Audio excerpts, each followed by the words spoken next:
Fala, meus queridos e minhas queridas, sejam todos muito bem-vindos e bem-vindas a mais uma dica rápida com o professor Antônio.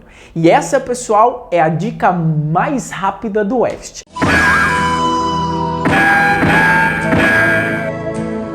Então vem comigo para não perder nada. Pessoal, é o seguinte, a gente vai falar um pouquinho de impulso e quantidade de movimento. Então dá uma olhadinha aqui. Para a gente entender quem é esse cara, primeiro eu quero lembrar para vocês o que é uma força. May the force be with you. May the force be with you. May the force be with you. May the force be with us all. Se a gente faz essa pergunta geralmente, o que é uma força, isso é algo muito difícil de definir, assim como a pergunta o que é energia, tá? A gente não sabe muito bem o que é essas coisas, a gente sabe como usar em algumas situações e a gente sabe para que serve. Então dá uma olhadinha. O que é uma força? Não sei muito bem, mas como usar uma força? Melhor, a gente sabe que a força ela é utilizada, vou chamar entre muitas aspas de agente físico, tá?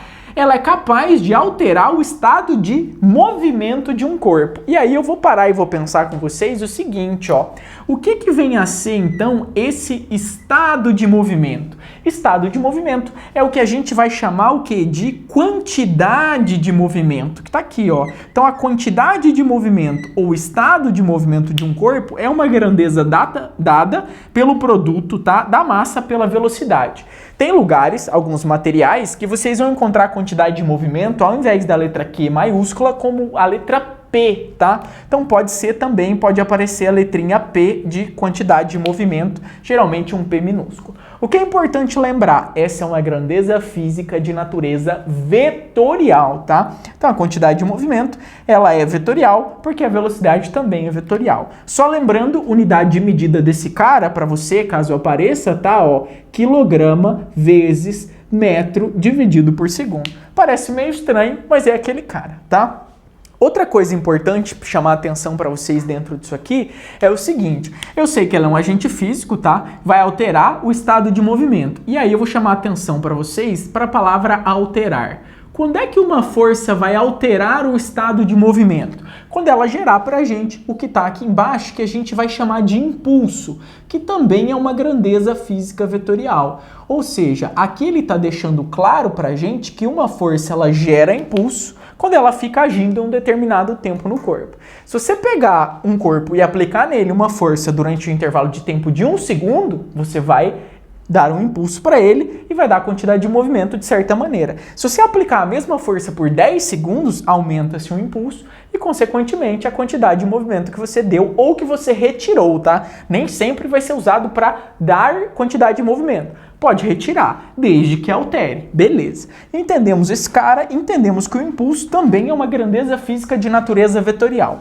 O que é importante? A gente entender o teorema do impulso. E esse cara eu vou mostrar para você em tempo real. Da onde a gente vai tirar isso? Para você não ter que lembrar mais 300 equações, lembra só da segunda lei de Newton, tá? Tudo bem que aqui é uma força resultante, mas a gente pode adaptar só para força, como sendo massa vezes aceleração. Então lembra o seguinte, força, vou deixar aqui só uma força, lá do outro lado massa, ao invés de aceleração, vamos lembrar o seguinte, quando a gente definiu a aceleração, a gente definiu esse cara como sendo o quê? ΔV dividido por quem? Dividido por ΔT. Definição de aceleração, tá? Na equaçãozinha. Então eu vou pegar o ΔT e vou passar multiplicando, vai ficar força vezes o intervalo de tempo, e lá do outro lado vai ficar m que multiplica.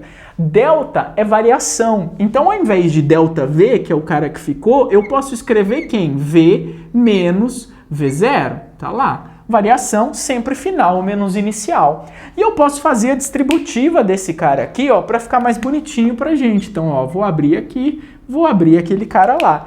E aí eu vou chegar na seguinte equação, ó. Força vezes o intervalo de tempo.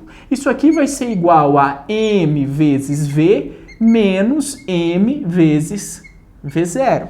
Isso aqui é o que a gente chama de teorema do impulso, tá, pessoal? Só que reparem, isso aqui está com uma roupa extremamente elegante matematicamente. Essa equação usa Smokey aqui para a gente, vamos pensar dessa forma.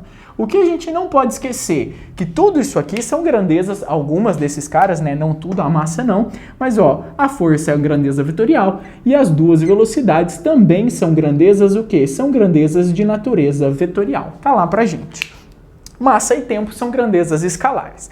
Beleza. O que era importante mostrar para vocês fazendo esse desenvolvimento? Aqui eu tenho força vezes tempo, que é impulso. Então o que eu estou dizendo para você? Ó? Eu estou dizendo que esse cara aqui é um impulso, tá? E o que é massa vezes velocidade? Quantidade de movimento. Então eu estou te dizendo isso aqui, que isso é uma quantidade de movimento. Professor, e quando é a velocidade inicial? É a quantidade de movimento inicial. Então, no fundo, o que o teorema do impulso ele está dizendo para a gente? Se você observar esse cara aqui, ele está dizendo o seguinte, ó, que o impulso ele é igual a quê? Ele é igual à quantidade de movimento final menos a quantidade de movimento inicial, isso aqui vetorialmente, tá, meu povo? Tá aqui. Ou você pode pensar de uma outra maneira e escrever o seguinte, que é o que mais vai aparecer para vocês, inclusive, que o impulso é igual à variação da quantidade de movimento. Então eu estou deixando claro aqui para vocês, na hora de escrever o teorema do impulso, que é o seguinte, eu só tenho variação da quantidade de movimento quando eu tiver impulso. E toda vez que eu tiver impulso, eu vou estar variando a quantidade de movimento de um corpo, beleza? A dica é muito rápida, só vou colocar um pequeno detalhe a mais. Quando a gente fala dessa força aqui, a gente tem que tomar um cuidado. Por quê? Porque eu vou ter dois tipos de força, tá? Eu vou ter força interna e eu terei força externa, tá? E nem sempre é cômodo usar um ou outro. Só um desses caras... Opa, saiu errado aqui. Força externa. Só um desses caras vai ser importante pra gente. Como é que eu mostro isso para vocês? Eu quero que você pense na seguinte situação. Eu tô aqui no chão, você pode fazer isso aí na sua casa. Tô no chão, beleza? Eu vou pegar no meu cabelo, pegue no seu cabelo e puxe para cima, com toda a sua força. Pode até doer e realmente está doendo o seu couro cabeludo. Parece a dona... Mas eu não consegui me tirar do chão. O que significa ao invés do cabelo para não doer, eu sou meio desprovido de inteligência em alguns momentos, eu poderia ter pego na cintura. Ai, que burro, dá 0 pra ele. Se eu pegar na minha cintura e fizer força para cima, eu não consigo me tirar do chão. Por quê? Porque essa força que eu tô fazendo é uma força o quê? Interna no meu sistema, que sou eu.